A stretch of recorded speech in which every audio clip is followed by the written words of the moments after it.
Je suis Christelle Célis et ici, j'ai à cœur de t'offrir un espace de messages et de canalisation à travers ce podcast. Pas de développement personnel pour se donner bonne conscience, pas de dogme ou de cadre rigide, pas de spiritualité à la mode. Tu es au bon endroit si tu veux t'incarner pleinement, libre, en connexion avec ton âme et le divin et honorer ta puissance ainsi que le vivant. Je t'inviterai toujours à révéler ta propre vérité et ton unicité. Alors ensemble, découvrons les énergies qui t'entourent et les messages de ton âme. Installe-toi confortablement et que l'épisode commence. Bonjour à tous, bienvenue dans cet épisode de podcast, je suis Christelle Célis et aujourd'hui je suis ravie de vous retrouver pour une semaine sur le thème de l'amour. Et ici je ne vais pas vous parler de l'amour comme on peut l'entendre à la Saint-Valentin, mais je vais vous parler de l'amour divin, de cet amour universel, de cet amour qui nous entoure, qui nous nourrit et qui pour moi est la force la plus grande de reliance qu'il y a sur Terre. Alors ça fait très bisounours dit comme ça, mais clairement pour moi, l'énergie d'amour universel, c'est vraiment l'énergie qui permet tout, qui permet de tout transformer, qui permet de guérir, qui permet de voir le monde différemment. L'énergie d'amour, c'est vraiment une énergie qu'on sous-estime. Et c'est aussi une énergie, j'ai envie de dire, qu'on a un petit peu rendu un peu, pas ridicule, c'est pas le bon mot, mais on voit tout de suite l'amour naïf. Je dis pas que l'amour naïf n'est pas beau, mais on a oublié l'amour grand. L'amour transformateur, l'amour lumineux, l'amour sincère. Et j'ai envie de vous parler de cet amour-là. Et pour moi, l'amour du divin est ce qui représente le plus cet amour-là. Parce que c'est un amour qui n'est pas conditionné. Et c'est un amour qui est expansif. Lorsque je suis touchée par des moments de grâce, je me sens profondément connectée et à l'amour que j'ai pour Dieu, pour le vivant, vous appelez ça comme vous voulez, pour la vie, pour l'univers, enfin bref, chacun met son mot dessus. Mais je me sens aussi transpercée par l'amour que Dieu a pour moi. Et ça a une puissance qui est inégalable jusqu'à présent. Je vous l'ai souvent dit, c'est assez réducteur, mais pourtant ça résume pas mal les choses et ça simplifie pas mal les choses. Il y a souvent deux chemins dans la vie. Le chemin de la peur et le chemin de l'amour. Et souvent, on se retrouve confronté à ces deux choix. Le chemin de l'amour est souvent aussi en lien avec le chemin de la joie. Ce qu'on peut se rendre compte, c'est pas la même chose que lorsqu'on travaille par exemple avec nos énergies dans notre corps, avec le ressenti de ce qui se passe dans notre corps et aussi avec le pendule. Pour ceux qui ont l'habitude de travailler avec le pendule ne fait que grossir les micro-mouvements qui se passent dans notre corps. Et on sait que lorsque c'est le non qui est associé quelque part au chemin de la peur, c'est notre énergie qui se contracte, qui se rétracte. Là où le chemin du oui, qui va être associé plutôt à la joie, à l'expansion, à l'amour, on sait que notre énergie s'expand. Et rien que ça vous explique les deux chemins, le chemin de l'amour et le chemin de la peur. Attention, je précise quand même, parce que c'est pas du tout ce que j'ai dit, je dis pas que le non est associé à la peur et que le oui est forcément associé à l'amour. D'accord ? Il y a des noms qui viennent d'un espace d'amour, parce que c'est un acte d'amour envers soi, de dire non. Et il y a des oui qui viennent d'un espace de peur, parce qu'on dit oui par peur de perdre la personne si on dit non, d'accord? Donc on ne fait pas de raccourci. J'ai pas dit que le non est associé à la peur et que le oui était associé à l'amour. Je vous donnais juste cet exemple-là parce que lorsqu'on ressent vraiment un vrai oui du cœur, on sent cette expansion. Et c'est exactement cette expansion-là que l'on ressent lorsqu'on est touché par l'amour universel, par cet amour divin. L'amour est, j'ai envie de dire, le seul remède dont le monde et l'humanité a besoin. Parce que déjà, l'amour, c'est ce qui vient guérir l'illusion de division, l'illusion de séparation que l'on veut nous faire croire. On veut nous faire croire que nous, en tant que petits humains, nous sommes esselés dans notre coin, que chacun est pour sa pomme et que surtout nous ne sommes pas interconnectés au monde, aux vivants, aux animaux, aux plantes, aux arbres, aux végétaux. Mais c'est faux.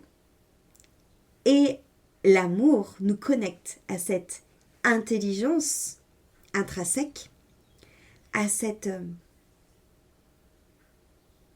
intelligence vibratoire et cellulaire qui fait que nous résonnons tous les uns avec les autres.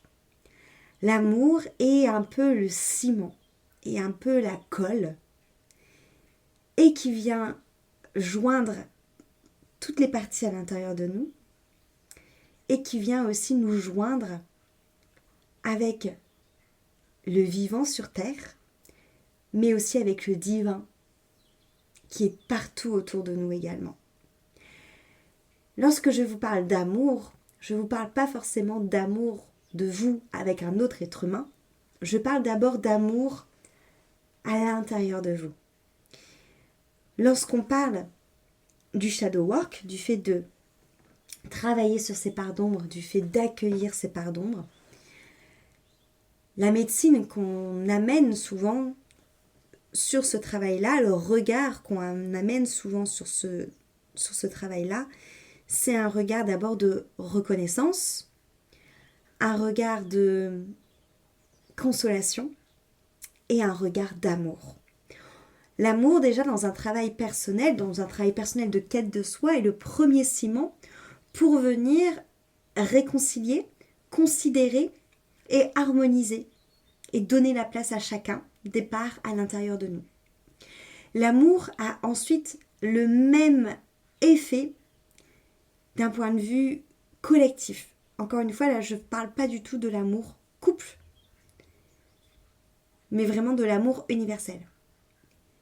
Cet amour, c'est aussi cet amour qu'on va ressentir pour soi, qu'on va ensuite pouvoir déployer et rayonner pour se sentir interconnecté avec tout ce qu'il y a autour de nous, avec tous les êtres vivants.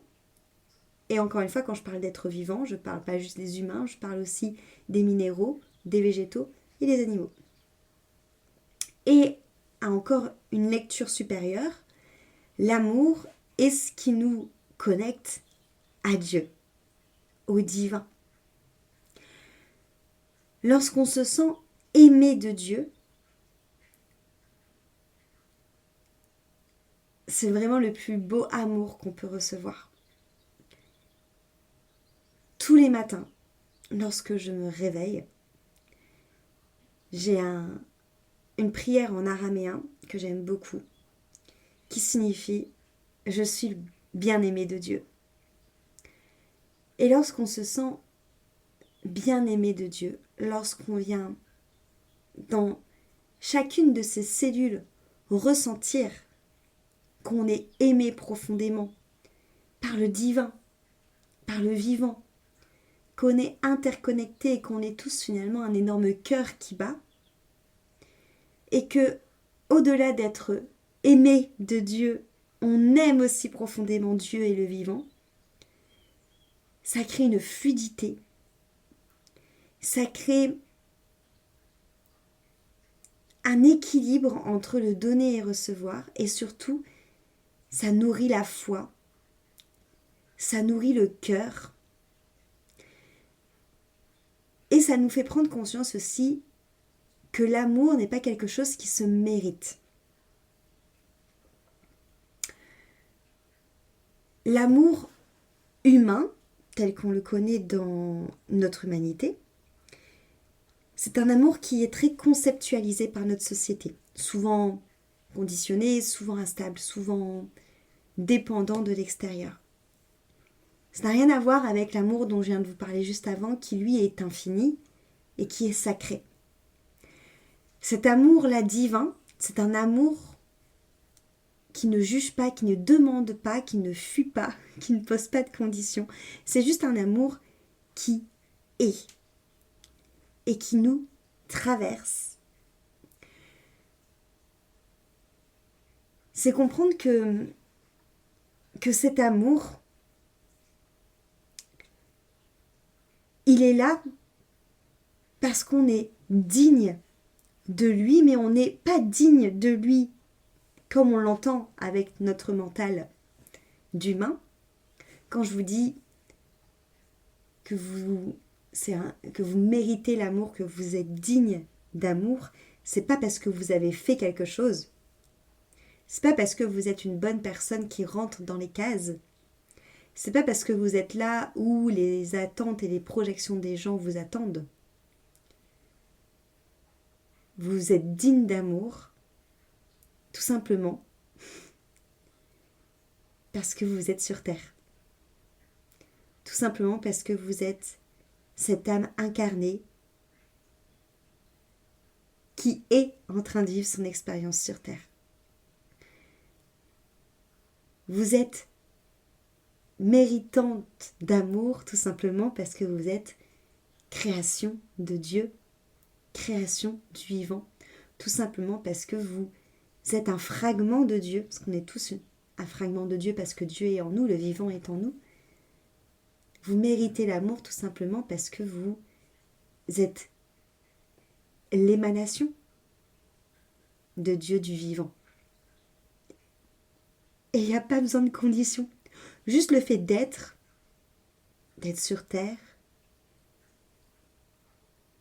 signifie que l'on est digne d'amour. Et ça, c'est important de comprendre ça. Et je sais aussi que ça peut faire bugger beaucoup de cerveau. Mais on a beaucoup de résistance face à l'amour, comme le sentiment de ne pas le mériter, ou le sentiment de ne pas être assez, ou un manque d'estime de soi, des discours intérieurs qui vont être trop durs, qui vont être agrémentés de honte et de jugement. On pense souvent qu'il faut avoir fait quelque chose pour mériter de recevoir, qu'on doit prouver qu'on est assez pour être aimé. Alors on donne, on s'épuise, on joue un rôle, on s'enferme même peut-être parfois dans le rôle de servante, dans le rôle de la sauveuse, dans l'espoir de dealer un peu et de recevoir de l'amour, dans l'espoir d'être reconnu, d'être vu, dans l'espoir de mendier. C'est vraiment cette notion de mendier de l'amour. Mais tout ça, ça part d'un manque. Et surtout, ça part de quelque chose qui n'est pas juste. Parce que rien que le fait déjà que vous soyez sur Terre, la réception commence déjà par là. L'ouverture à l'amour divin commence déjà par là. Et c'est juste reprogrammer notre vision de l'amour pour se laisser traverser par cette fréquence qui est sans devoir, sans mérite et sans justification de quoi qu'il arrive, je mérite de réceptionner et de m'ouvrir à cet amour. Et c'est en ça où cet amour du divin peut faire vriller parfois et où on peut être face à des grosses résistances parce que c'est totalement une autre manière de vivre l'expérience amour. C'est un changement de paradigme autour de l'amour. C'est aussi comprendre que cet amour que je vous parle là, cet amour pur, cet amour sacré, cet amour divin, sa source première, elle est à l'intérieur de nous.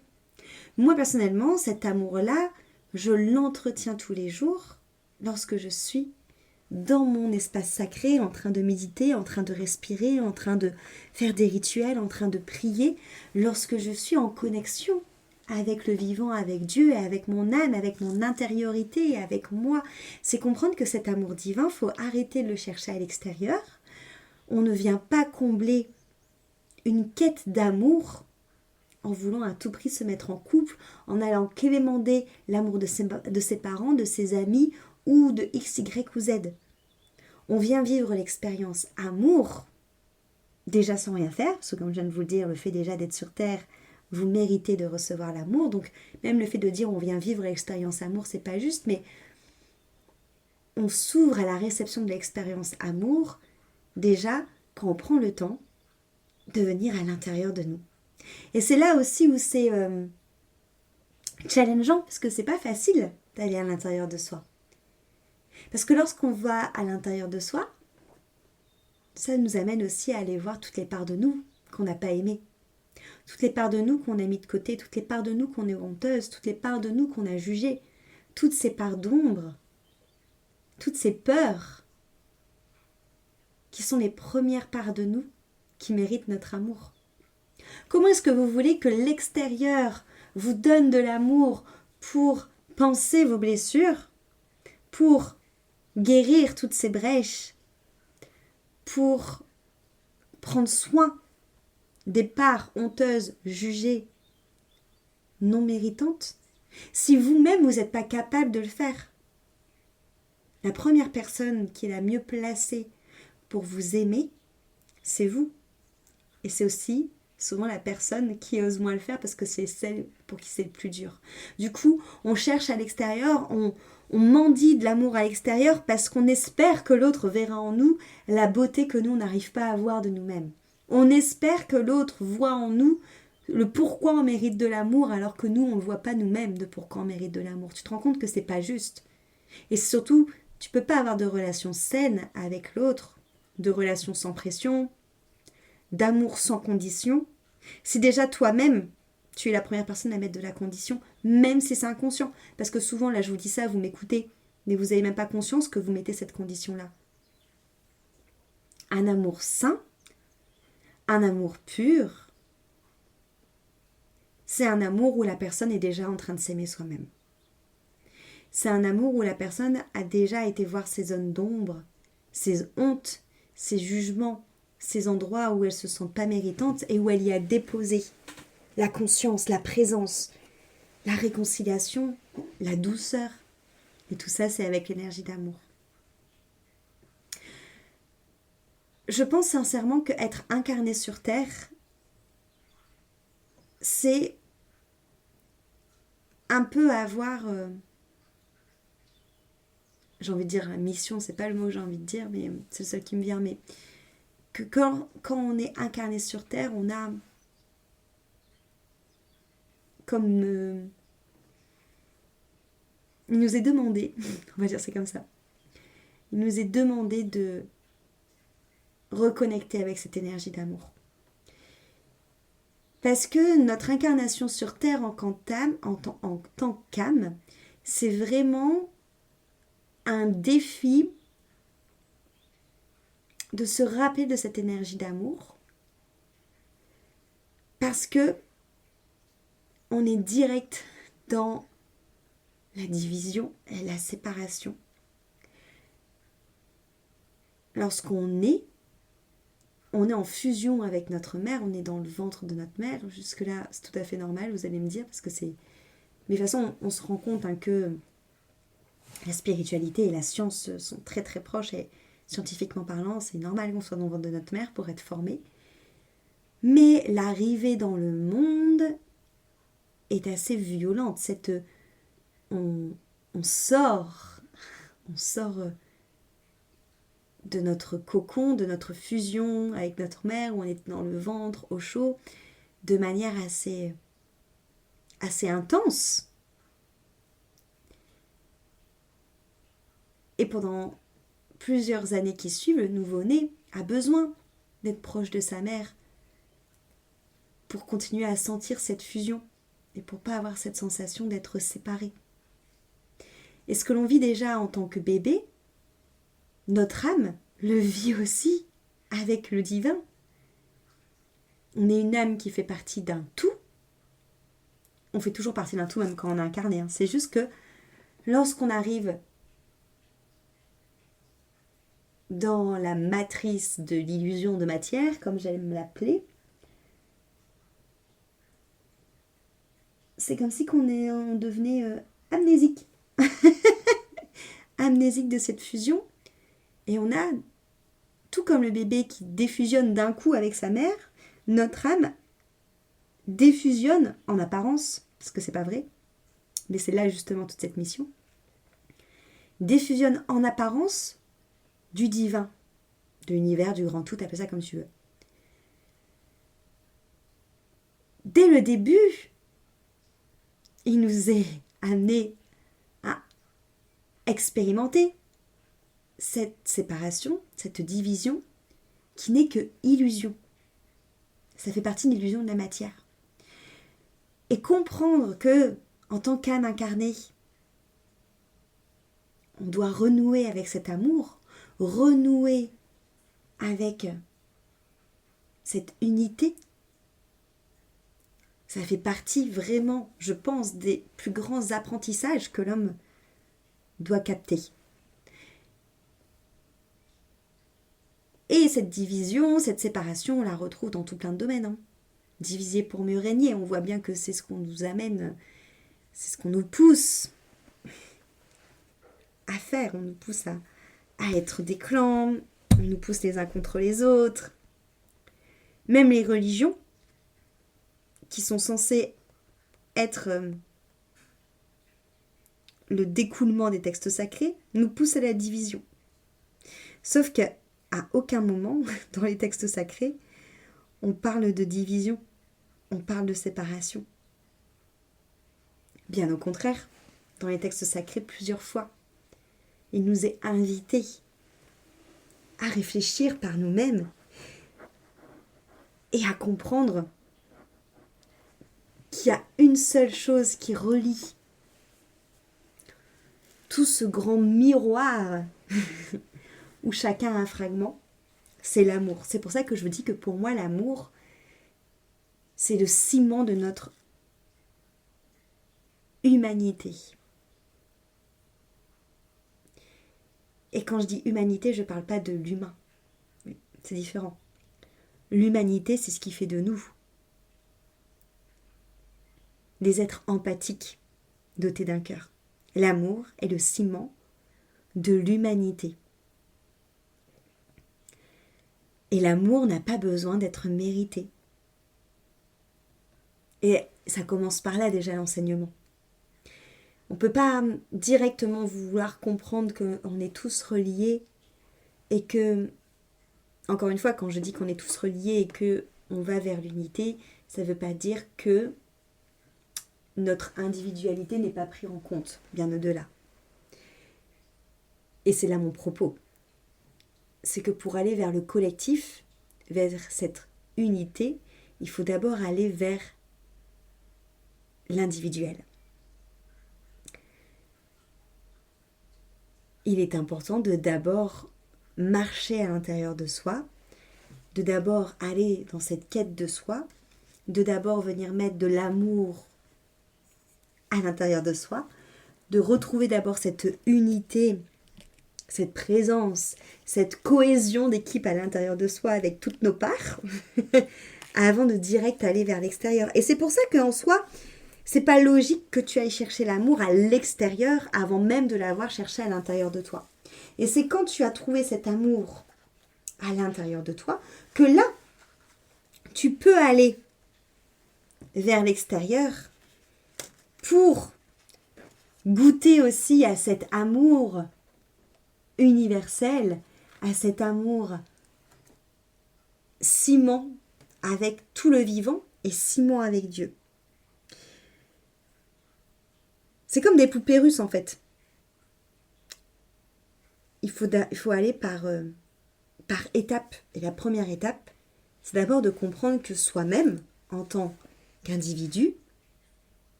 L'amour, j'ai envie de dire, est un dû. Parce que nous sommes création de Dieu et que rien que par ça, Dieu nous aime. Encore une fois, quand je dis Dieu, vous pouvez remplacer par vivant ou par vie. Et que nous aimons la vie. Et que cet amour, il est partout autour de nous. Il suffit juste de le déconditionner. On est tellement habitué, comme tout dans notre vie, à tout rentrer dans des cases. Je vais encore faire un parallèle avec les religions. Et encore une fois, quand on parle de religion, on ne parle pas de textes sacrés, parce que si vous étudiez les textes sacrés, vous vous rendrez compte que les religions les ont un peu remaniés à leur sauce. Parce que ce qu'on peut se rendre compte dans les textes sacrés, c'est que le divin, il est partout autour de nous.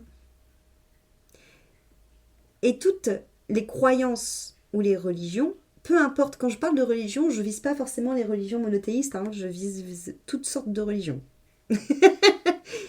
toutes les pratiques, toutes les religions, toutes les croyances, finalement, c'est des petites boîtes qu'on a mis dans cet grand espace du divin. Donc oui, il y a du divin dans X, Y ou Z religion. Mais il y a du divin aussi à l'extérieur de cette boîte. Et bien l'amour, c'est pareil. Oui, il y a de l'amour dans X, Y ou Z relations. Oui, il y a de l'amour dans les amitiés, dans les relations amoureuses, dans les relations maternantes, paternelles, fratries, familiales. Mais il y a aussi de l'amour en dehors de tout ça. Et tu peux être seul et ressentir cet amour. Et c'est même pour moi là, mon histoire de poupée russe, où il faut d'abord commencer. Parce que quand tu laisses cet amour descendre à l'intérieur de toi, cet amour universel, quand tu le laisses infuser dans tout ton être, tu sens vraiment que ton énergie, ta vibration, ton cœur s'ouvre et s'expanse. Et que ton monde change, que ton regard que tu poses sur tout ce qu'il y a autour de toi change. Moi, j'ai ressenti de l'amour. J'ai déjà eu mon cœur tellement ouvert que je ressentais de l'amour pour tout ce qui m'entourait, mais jusqu'à la petite goutte d'eau qui était sur la feuille. Et lorsqu'on est dans ces états d'amour, qui sont des états de grâce, il n'y a plus de vide à combler. On n'est plus en train de mendier, on n'est plus dans la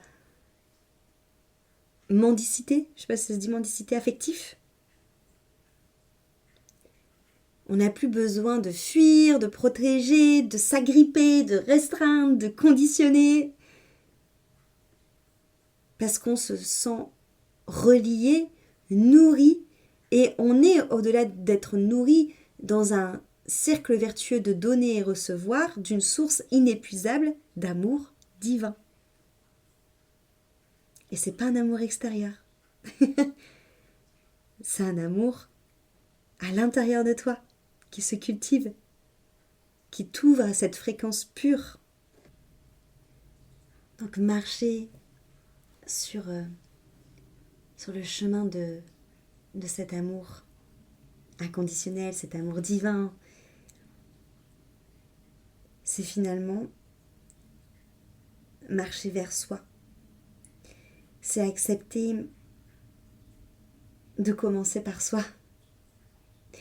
Et c'est hyper intéressant parce que c'est hyper challengeant. Pourquoi c'est hyper challengeant? Parce que la plupart des personnes, encore une fois, vont chercher des solutions extérieures parce que c'est plus facile, parce que leurs peurs sont liées à l'extérieur. C'est la peur d'être reconnu,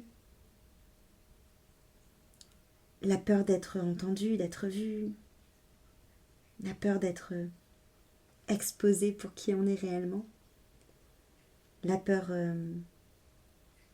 de se montrer, de se dévoiler, la peur d'être différente, de faire autrement que les autres, la peur de s'autoriser à être là où les personnes de la famille, les personnes de votre entourage ne se sont pas autorisées. Et en fait, on a tellement ces peurs-là qu'on cherche constamment la validation de l'extérieur. C'est pour ça qu'on va chercher l'amour à l'extérieur. C'est pour ça qu'on va chercher à être aimé de l'extérieur. C'est pour ça qu'on va être en train de quémander, de mendier l'affection à l'extérieur. C'est pour nourrir tout ça. Sauf que c'est pas ce qui nous est demandé. Et prendre ce chemin de l'amour pour se rencontrer, c'est accepter de rentrer à l'intérieur de soi, d'observer ces parts de nous qu'on a jugées, qu'on a mis de côté par honte, qu'on trouvait moches. Ces parts de nous qui portent des souffrances, qui n'ont pas été écoutées, qui n'ont été tues, qui ont été peut-être même moquées. C'est les reconnaître, c'est les consoler. C'est se dépouiller de ce qui nous a éloignés de cet amour.